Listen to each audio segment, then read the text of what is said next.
நமது கேப்டன் தொலைக்காட்சியின் காலை செய்திகளை வழங்குவதற்காக மோனிஷா. முக்கிய செய்திகள். ஏப்ரல் 5ஆம் தேதி நடக்கும் ரயில் மறியல் போராட்டத்தில் தேமுதிக பங்கேற்கும். விவசாய சங்க பிரதிநிதிகள் சந்தித்து ஆதரவு கோரியதை ஏற்று கேப்டன் விஜயகாந்த் அறிவிப்பு.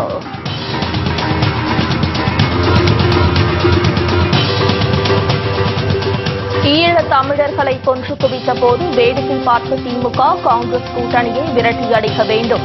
திருமதி பிரேமலதா விஜயகாந்த் வலியுறுத்தல்.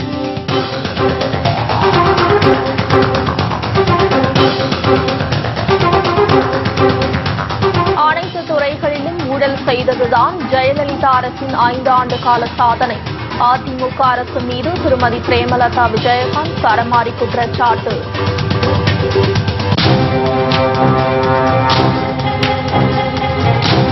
கொல்கத்தாவில் மேம்பாலம் இடிந்து விழுந்ததில் பலி எண்ணிக்கை 25ஆக உயர்வு.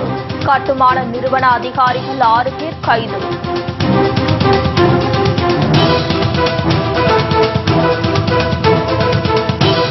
எக்காரணத்தை கொண்டும் ஏமன் நாட்டிற்கு செல்ல வேண்டாம். இந்தியர்களுக்கு மத்திய அரசு எச்சரிக்கை.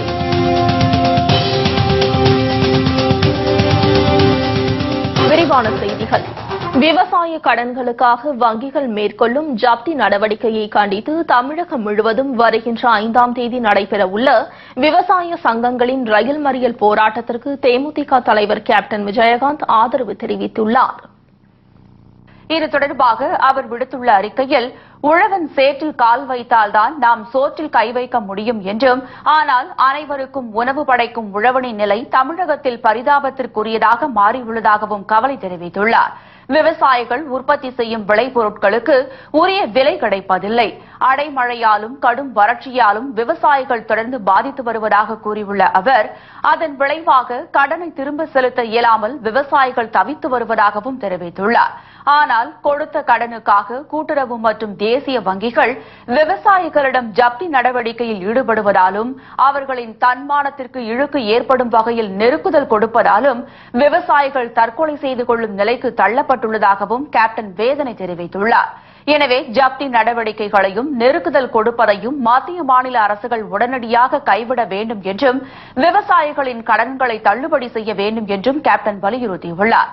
மேலும் இதே கோரிக்கையை வலியுறுத்தி தமிழகம் எங்கும் வருகின்ற 5ஆம் தேதி செவ்வாய்க்கிழமை ரயில் மறியல் போராட்டத்தில் ஈடுபடுவதாக அனைத்து விவசாய சங்கங்களின் கூட்டு இயக்கம் அறிவித்துள்ளதாக குறிப்பிட்டுள்ள அவர், இந்த போராட்டத்தில் தேமுதிகவும் கலந்து கொள்ள வேண்டும் என விவசாய சங்கங்களின் கூட்டு இயக்கம் கேட்டுக் கொண்டதாக தெரிவித்துள்ளார். விவசாயிகளின் கோரிக்கையை ஏற்று விவசாயிகளுக்கு ஆதரவாக தேமுதிக ரயில் மறியல் போராட்டத்தில் பங்கேற்கும் என கேப்டன் கூறியுள்ளார். இதில் தேமுதிக நிர்வாகிகளும் தொண்டர்களும் விவசாயிகளின் நலனுக்காக அவரவர் இடங்களில் நடைபெறும் ரயில் மறியல் போராட்டத்தில் கலந்து கொண்டு அப்போராட்டத்தை வெற்றியடைய செய்ய வேண்டும் என்று கேப்டன் விஜயகாந்த் தனது அறிக்கையில் கேட்டுக் கொண்டுள்ளார். தேமுதிக தலைவர் கேப்டன் விஜயகாந்தை மக்கள் நல கூட்டணி கட்சி தலைவர்கள் சந்தித்து முக்கிய ஆலோசனை நடத்தினர். மதிமுக பொதுச் செயலாளர் வைகோ, மார்க்சிஸ்ட் கம்யூனிஸ்ட் கட்சி மாநில செயலாளர் ஜி ராமகிருஷ்ணன், விடுதலை சிறுத்தைகள் கட்சி தலைவர் தொல் திருமாவளவன், இந்திய கம்யூனிஸ்ட் கட்சியின் மாநில செயலாளர் முத்தரசன் ஆகியோர் சென்னை கோயம்பேட்டில் உள்ள தேமுதிக தலைமை கழகத்தில் கேப்டன் விஜயகாந்தை சந்தித்து பேசினர். சட்டப்பேரவை தேர்தலில் அடுத்த கட்ட பணி, பிரச்சார பயணம் மற்றும் பொதுக்கூட்டங்களுக்கான தேதி உள்ளிட்டவை குறித்து கேப்டனுடன் அவர்கள் ஆலோசனை நடத்தினர். மேலும் எந்த தொகுதியில் எந்த கட்சி போட்டியிடுவது என்பது குறித்தும் ஆலோசிக்கப்பட்டது. அதன்பின் செய்தியாளர்களிடம் பேசிய வைகோ, தேமுதிக மக்கள் நல கூட்டணி பிரமிக்கத்தக்க வெற்றி பெற்று கேப்டன் விஜயகாந்த் முதலமைச்சராவது உறுதி என தெரிவித்தார். வரும் 10ஆம் தேதி தேமுதிக மக்கள் நல கூட்டணி மாநாடு மாமண்டூரில் நடைபெற உள்ளதாகவும், அப்போது வேட்பாளர் பட்டியல் அறிவிக்கப்படும் என்றும் தெரிவித்தார். கழகம் மக்கள் நல கூட்டணி தேர்தல் சிறப்பு மாநாடு வருகிற 10ஆம் தேதி ஏப்ரல் 10ஆம் தேதி ஞாயிற்றுக்கிழமை அன்று மாலை 4 மணிக்கு மாமண்டூரில் உள்ள ஸ்ரீ ஆண்டாள் அழகர் பொறியியல் கல்லூரி வளாகத்தில் நடைபெறும். இந்த மாநாட்டுக்கு தேமுதிக மக்கள் நல கூட்டணியின் ஒருங்கிணைப்பாளராகிய நான் தலைமை தாங்குகிறேன்.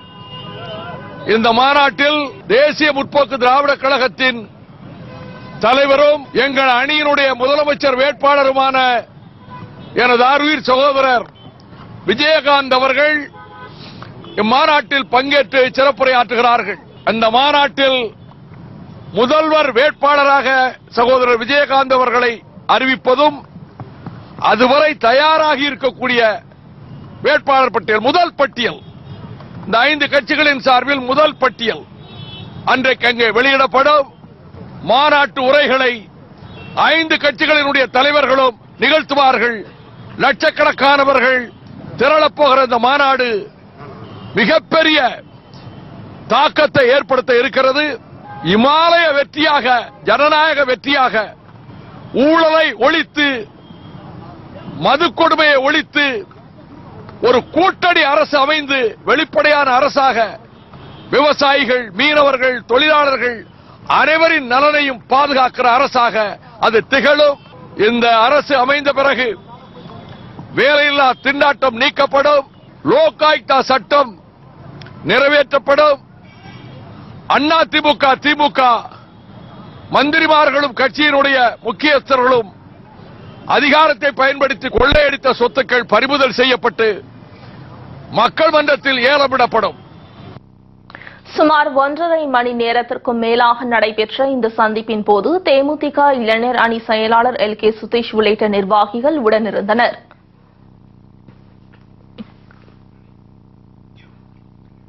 திமுக காங்கிரஸ் கூட்டணி என்பது ஊழல் கூட்டணி என்று திருமதி பிரேமலதா விஜயகாந்த் குற்றம் சாட்டினார். இலங்கையில் நடைபெற்ற இனப்படுகொலையை ஆட்சியில் இருந்த திமுக, காங்கிரஸ் வேடிக்கை பார்த்ததாகவும் அவர் புகார் தெரிவித்தார். தேமுதிகவின் தேர்தல் அறிக்கைகளை தமிழக மக்களிடம் எடுத்துக் கூறும் வகையில் திருப்பூர் மாநகராட்சியில் தேர்தல் அறிக்கை விளக்க பொதுக்கூட்டம் பிரம்மாண்டமான முறையில் நடைபெற்றது. இந்த பொதுக்கூட்டத்தில் கலந்து கொண்டு சிறப்புரையாற்றிய திருமதி பிரேமலதா விஜயகாந்த், திருப்பூர் மாநகராட்சியாக அறிவிக்கப்பட்டு பல ஆண்டுகள் ஆகியும் எந்த அடிப்படை பிரச்சினைகளையும் நிறைவேற்றவில்லை என்று பட்டியலிட்டார். திருப்பூர் அதிமுக மேயர் மற்றும் முன்னாள் தூத்துக்குடி மேயர் சசிகலா புஷ்பாவின் செயல்பாடுகள் வாட்ஸ்அப்பில் வெளிவந்ததை ஆளும் கட்சியின் லட்சணம் என்றார். எந்த ஒரு முன்னேற்றமுமே இந்த 5 வருஷத்துல நாங்க பார்க்க முடியல. அதற்கு உதாரணம், நான் போன வாட்டி வரும்பொழுதே என்னுடைய கண்டனத்தை தெளிவாக இங்க பதிய வச்சுட்டு போயிருக்கேன் இந்த மாநகராட்சியில.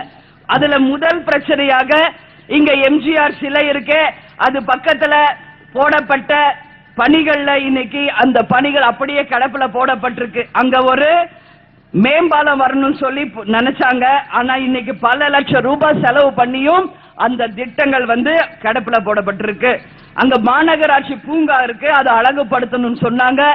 அந்த பூங்காவும் இதுவரைக்கும் சரி செய்யப்படவில்லை. அதே போல TMF மருத்துவமனை பக்கத்துல பாலம் கட்டணும்னு சொல்லி இன்னைக்கு உங்கள்கிட்ட வாக்குறுதி கொடுத்தாங்க. ஆனா இன்னைக்கு வரைக்கும் அங்க பாலம் வந்திருக்கா அப்படின்னு கேட்டா வெறும் பணம் வீணடிக்கப்பட்டிருக்கு. அந்த பணம் லஞ்சத்துக்கும் ஊழலுக்கும் செலவாயிருக்கே ஒழிய அங்க எந்த விதமான முன்னேற்றமும் காண முடியல. ஊத்துக்குளி ரோட்ல போக்குவரத்து இல்லாத மாதிரி மக்கள் இன்னைக்கு சிரமப்படக்கூடிய ஒரு நிலைமையை தான் அவங்க உருவாக்கி இருக்காங்களே ஒழிய அந்த மேம்பால பணி இன்றைக்கு வரைக்கும் முடியாத ஒரு நிலைமை. அதே போல திருப்பூர் பழைய பேருந்துல பல ஆயிரம் மக்கள் தினந்தோறும் வந்து போறாங்க. ஆனா அடிப்படை வசதியா ஒரு கழிப்பிட வசதியோ ஒரு சுகாதாரமாக குப்பை கூலங்கள் இல்லாத ஒரு பஸ் ஸ்டாண்ட் அங்க இருக்கா என்றால் இது ஒரு மிகப்பெரிய ஒரு கேள்விக்குறியாதான் இன்னைக்கு வரைக்குமே இருக்கு. இங்க ஒரு மேயர் இருக்காங்க, ஏற்கனவே திருப்பூர் மாநகராட்சியை கண்டிச்சு ஆர்ப்பாட்டத்திற்காக நான் வந்த பொழுதே அவங்கள பத்தி நான் பேசியிருக்கேன். சோ இன்னைக்கும் மாநகராட்சியை பத்தி பேச வந்திருக்கேன். விசாலாட்சி என்று சொல்றவங்க இதுவரைக்கும் தமிழ்நாட்டில் யாருமே கொடுக்காத ஒரு விளக்கத்தை கொடுத்த முதல் மேயர் ஒருத்தர் தமிழ்நாட்டில் இருக்கிறார் என்றால் அது இந்த திருப்பூர் மேயர் தான். ஒன்னு BAவுக்கும் MAவுக்கும் ஒரு தெளிவான விளக்கத்தை கொடுத்த ஒரே மேயர் தமிழ்நாட்டில் திருப்பூர் மேயர் தான். வாட்ஸ்அப்ல அது வைரலா ஸ்ப்ரெட் ஆச்சு. BA என்றால் பினாங் அண்ணாமலை, MA என்றால் மலேசியா அண்ணாமலை என்று ஒரு புதிய விளக்கத்தை கொடுத்த ஒரே மேயர் இந்த திருப்பூர் மேயர் தான். இன்னைக்கு அதை நம்ம வேணா காமெடியா சொல்லிக்கலாம். தூத்துக்குடி முடிச்சுட்டு தான் இங்க வர, அங்கேயும் ஒரு மேயர் இருந்தாங்க தூத்துக்குடியில, இதே ஆளுங்கட்சி சசிகலா புஷ்பா அப்படின்னு சொல்லி. ஆனா இப்ப MP ஆகி டெல்லிக்கு போயிட்டாங்க.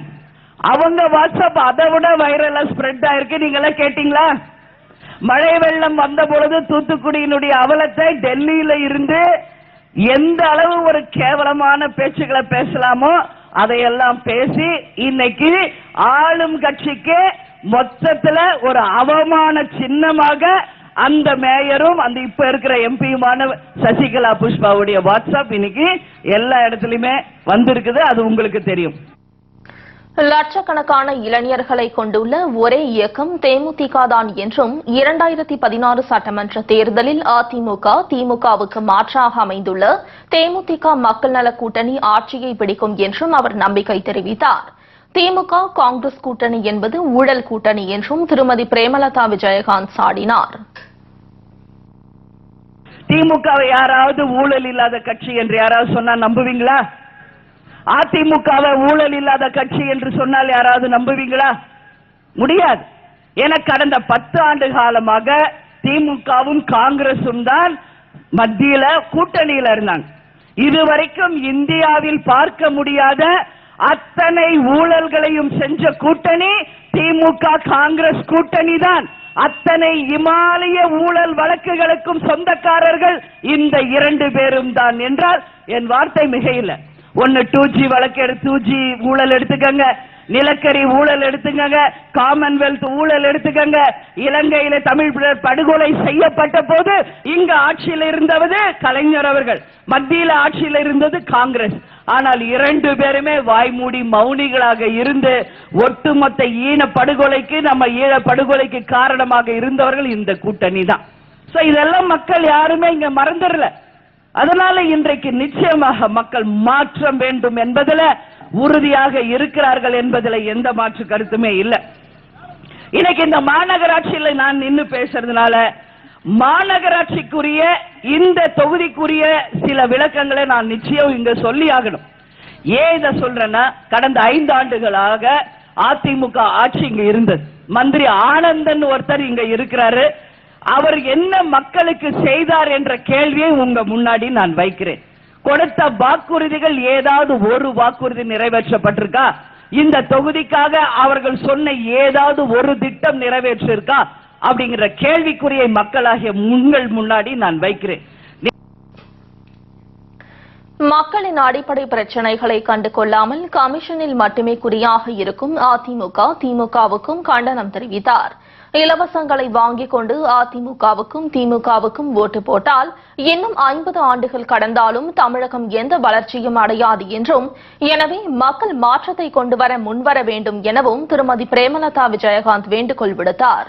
ஜெயலலிதாவின் சிறுதாவூர் பங்களாவில் பல லட்சம் கோடி ரூபாய் பணம் பதுக்கி வைத்துள்ளதாக அம்பலப்படுத்தியது வைகோதான் என்றும், ஆனால் அங்கு சோதனை நடத்தி கொள்ளை பணத்தை கைப்பற்ற நடவடிக்கை எடுக்காத தேர்தல் ஆணையத்திற்கு கண்டனம் தெரிவித்தார்.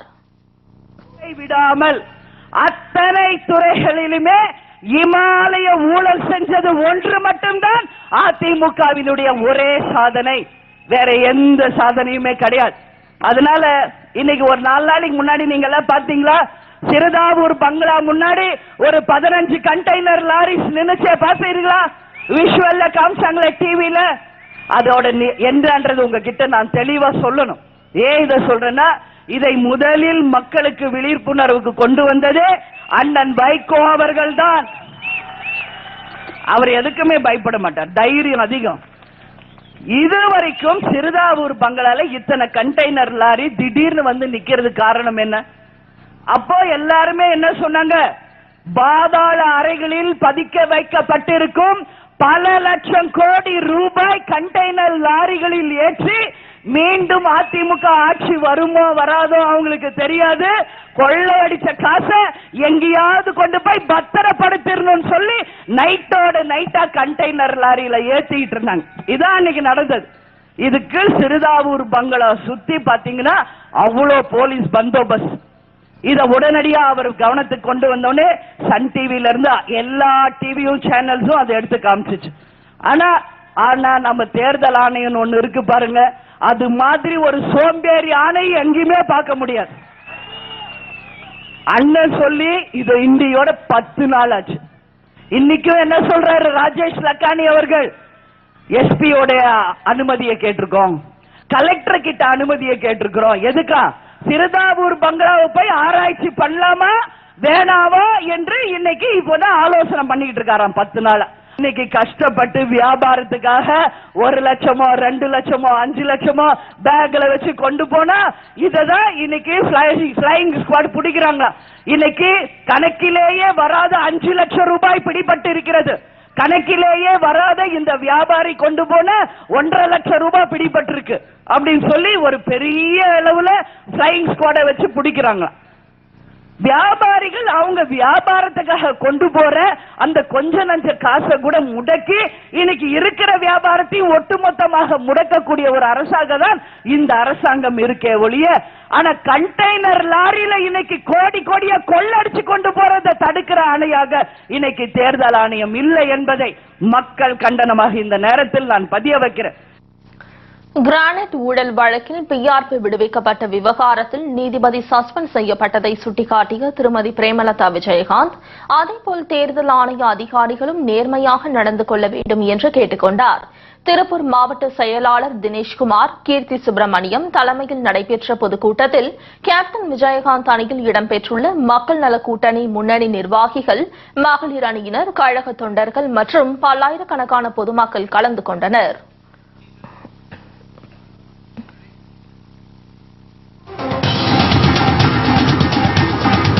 குடிசை வீடுகளில் ஏற்பட்ட தீ விபத்தால் பல லட்சம் ரூபாய் மதிப்பிலான பொருட்கள் நாசம், நகை, பணம் உள்ளிட்டவைகளை எரிந்து சோகம்.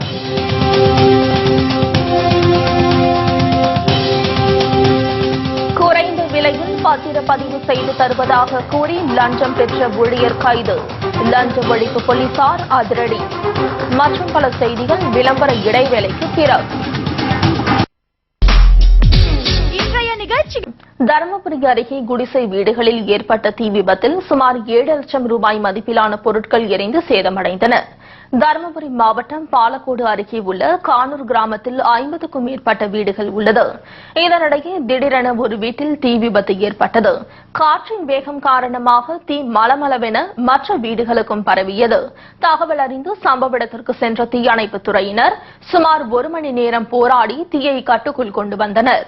இந்த விபத்தில் 16 வீடுகளில் இருந்து சுமார் 7 லட்சம் ரூபாய் மதிப்பிலான நகை, பணம், பிரிட்ஜ் உள்ளிட்டவைகள் எரிந்து சேதமடைந்தன. மின்கசிவே தீ விபத்திற்கு காரணம் என முதல்கட்ட விசாரணையில் தெரிய வந்துள்ளது. வீடு ஒரு 18 வீடு எரிஞ்சு போச்சு. அது குறிப்பிட்ட தீயணைப்பு தகவல் சொல்லி அவங்க போன அட்டன் பண்ணவே கிடையாது. அப்புறம் பொதுமக்களாம் நாங்களாம் சேர்ந்து தான் எடுத்து எல்லாத்தையும் அவிச்சு பின்னாடி தான் தீயணைப்பு வந்தது. அதுக்கப்புறம் மற்ற அதிகாரிகள் எல்லாருமே அதுக்கு முன்னே வந்துட்டாங்க. அது இல்லாம ரேஷன் கார்டு, ஆதார் அட்டை, பிள்ளைங்க டிசி, மார்க் லிஸ்ட் எல்லாமே க்ளோஸ். வீட்டுல இருந்த அனைத்து பொருளுமே க்ளோஸ். பணம் எல்லாரும் வீட்லயும் இருந்தது ஒரு 5-6 லட்சம் ரூபாய் கிட்டத்தட்ட போறாம எரிஞ்சு தீயில கருகி போச்சுங்க சார். நகை ஒரு 10-20 பவுனுக்கு மேல நகையும் வெந்து போச்சுங்க சார். இதனிடையே தீ விபத்து குறித்து தகவல் அறிந்து சம்பவ இடத்திற்கு நேரில் சென்ற தேமுதிக மாவட்ட செயலாளர் இளங்கோவன் உள்ளிட்ட கட்சி நிர்வாகிகள் பாதிக்கப்பட்டவர்களுக்கு ஆறுதல் கூறினர்.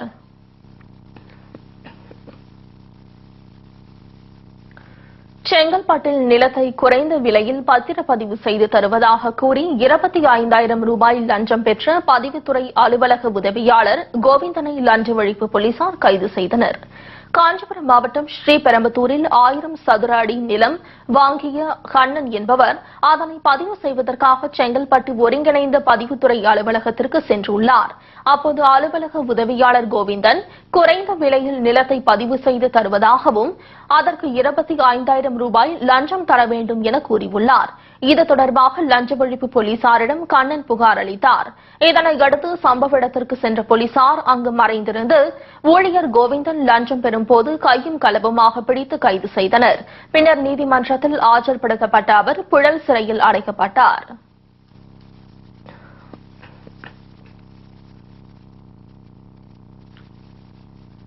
மன்னார்குடியில் பங்குனி திருவிழாவையொட்டி புஷ்ப பல்லக்களில் எழுந்தருளிய ராஜகோபால சுவாமியை ஏராளமான பக்தர்கள் வழிபட்டனர்.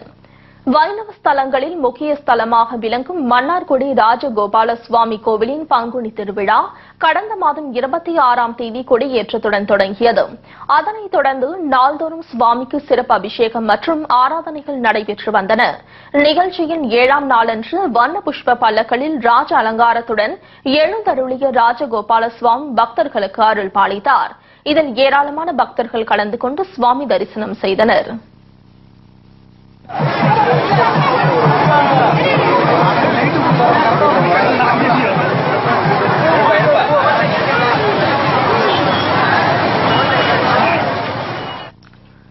திருச்சி மும்பை இடையிலான விமான சேவை விரைவில் தொடங்கப்பட உள்ளதாக திருச்சி விமான நிலைய இயக்குநர் குணசேகரன் தெரிவித்துள்ளார். இது தொடர்பாக செய்தியாளர்களிடம் பேசிய அவர், வணிக ரீதியாக திருச்சி விமான நிலையம் 34% வளர்ச்சி கண்டுள்ளதாக தெரிவித்தார். சரக்கு போக்குவரத்தில் மட்டும் 1,17,00,000 ரூபாய் வருவாய் ஈட்டப்பட்டுள்ளதாகவும் பயணிகளின் வருகை கடந்த ஆண்டை விட 17% அதிகரித்துள்ளதாகவும் கூறினார். திருச்சி மும்பை இடையிலான விமான சேவை தொடங்குவதற்கான நடவடிக்கைகளில் ஈடுபட்டுள்ளதாக தெரிவித்த குணசேகரன், விரைவில் இந்த சேவை தொடங்கப்படும் என்றார். நாங்க planning for this courier service, separate courier service operate பண்ண பிளான் பண்ணியிருக்கோம். இது பை மேல வில் பி கமெண்ட்ஸ் இது operation courier service. That will be very useful for the passenger Trichy people to domestic inbound and also outbound இருக்கு.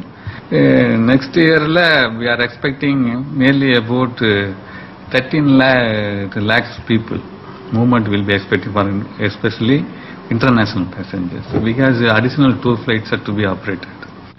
தமிழகத்தில் சென்னைக்கு அடுத்தபடியாக திருச்சி விமான நிலையத்திலேயே பயணிகளின் வருகை அதிகரித்து வருவதாகவும் இயக்குநர் குணசேகரன் அப்போது தெரிவித்துள்ளார்.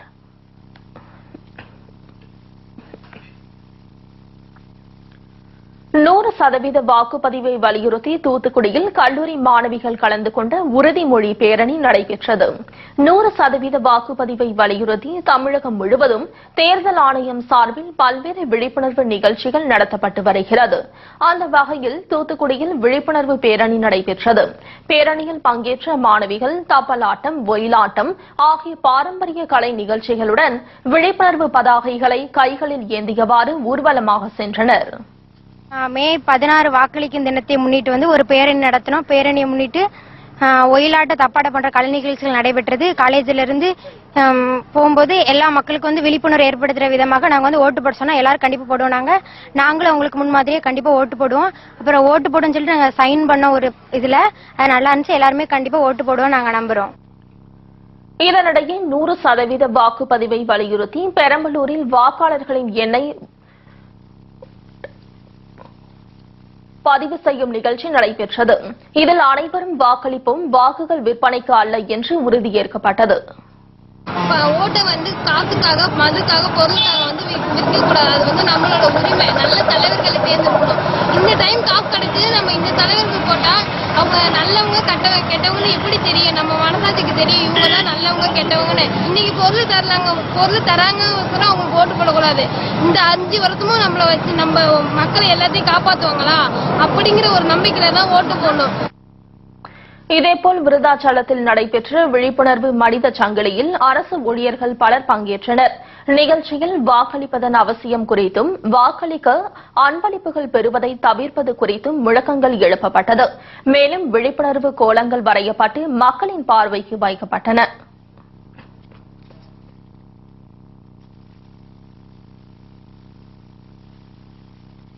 ஆக்கிரமிப்பு என்ற பெயரில் வீட்டை இடித்து தள்ளிய வருவாய்த்துறையினரை கண்டித்து விவசாயி ஒருவர் தற்கொலைக்கு முயன்ற சம்பவம் புதுக்கோட்டையில் பரபரப்பை ஏற்படுத்தியது. புதுக்கோட்டை மாவட்டம் கொல்லப்பம்பட்டியை சேர்ந்தவர் மாரிமுத்து. விவசாயம் செய்து வரும் இவருக்கு சின்னசாமி என்ற சகோதரர் உள்ளார். அவர்கள் இருவரும் அருகருகே உள்ள வீடுகளில் வசித்து வருகின்றனர். இந்நிலையில் தனது வீட்டின் அருகே உள்ள பொதுப்பாதை ஆக்கிரமிப்பு செய்யப்பட்டுள்ளதாக மாரிமுத்து அளித்த புகாரின் பேரில் சம்பவ இடத்திற்கு வந்த வருவாய்த்துறையினர் அவரது சகோதரர் சின்னசாமி சாலையை ஆக்கிரமித்துள்ளதை கண்டுபிடித்தனர். பின்னர் ஆக்கிரமிப்பு பகுதிகளை அதிகாரிகள் இடித்தனர்.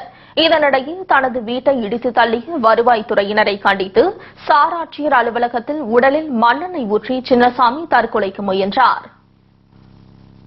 இப்ப எங்களுக்கு எந்த ஒரு முன்னறிவிப்பு இல்லாம இன்னைக்கு கரம்பக்குடி தாசில்தார் யோகேஸ்வரன் காவல்துறை அதிகாரிகள் இன்னைக்கு நாங்க குடியிருந்த வீட்டை பிரிச்சு இன்னைக்கு எங்களோட கழிவறைக்கு போகாம குடிநீர் பத்திர துண்டிச்சு எங்களை எங்க வீட்டுல இல்லாம எங்களை வெளில அடிச்சு காட்டினாங்க. இதை யான்னு கேட்டதுக்கு அதிமுக பிரமுகர், அதிமுக கிளை செயலாளர் சிவகுமார், எதிர்மனதாரர் சின்ன தம்பி அப்படிங்கிறவங்க காவல்துறை வச்சுக்கிட்டு எங்களை அடிக்க வராங்க. இப்போ இங்க வந்து எங்க அப்பா வந்து இன்னைக்கு இப்ப தீக்குளிக்கிறது முயற்சி பண்ணி இப்ப கம்பெல்லாம் ஏறினாரு. நாங்க தடுத்து பாடி வச்சுக்கிறோம். இப்ப எங்களுக்கு ஒரு முறையான விசாரணை இல்லைன்னா வந்து எங்க அப்பாவோட சாவுக்கு வந்து இந்த அரசாங்கமும் இந்த அதிகாரி ஆடியோ தான் பொறுப்பேற்கணும். இதனையடுத்து அவரை மீட்ட பொதுமக்கள் காவல்துறையினரிடம் ஒப்படைத்தனர். அரசு அலுவலகம் முன்பு விவசாயி ஒருவர் தற்கொலைக்கு முயன்ற சம்பவம் அப்பகுதியில் பரபரப்பை ஏற்படுத்தியது.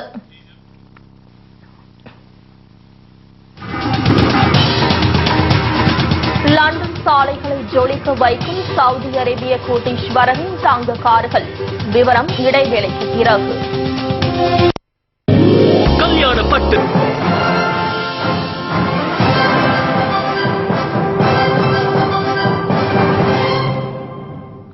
செய்திகள் தொடர்கின்றன. லண்டன் நகர சாலைகளில் வலம் வரும் சவுதி கோடீஸ்வரரின் தங்க முலாம் பூசப்பட்ட பிரம்மாண்டமான கார்களின் அணிவகுப்பு பார்வையாளர்களை மெய்சிலிர்க்க வைத்துள்ளது. சவுதி அரேபியாவின் இளவரசர் துர்கி பின் அப்துல்லா மிக பெரும் கோடீஸ்வரரான இவர் இரும்புக்கு பதிலாக தங்க தகடுகளால் தயாரிக்கப்பட்ட உயர் ரக கார்களில் லண்டன் நகர வீதிகளில் வலம் வருகிறார். தனது ஆடம்பர கார்களான பென்ட்லி, மெர்சிடிஸ், லம்பாகினி, ரோல்ஸ் ராய்ஸ் ரக கார்களில் தங்க தகடுகளை பொருத்தி வலம் வரும் இளவரசர் பார்ப்பவர்களை பரவசத்தில் ஆழ்த்தி வருகிறார். தெற்கு லண்டனில் உள்ள அவரது வீட்டில் மட்டும் பல கோடி பவுண்டுகள் மதிப்பிலான தங்க கார்கள் நிறுத்தி வைக்கப்பட்டுள்ளதாக இங்கிலாந்து பத்திரிகை ஒன்று தெரிவித்துள்ளது. அந்த கார்களுடன் செல்ஃபி எடுத்துக்கொள்ள லண்டன் நகர இளைஞர்களும் இளம் பெண்களும் அதிக ஆர்வம் காட்டி வருவது குறிப்பிடத்தக்கது.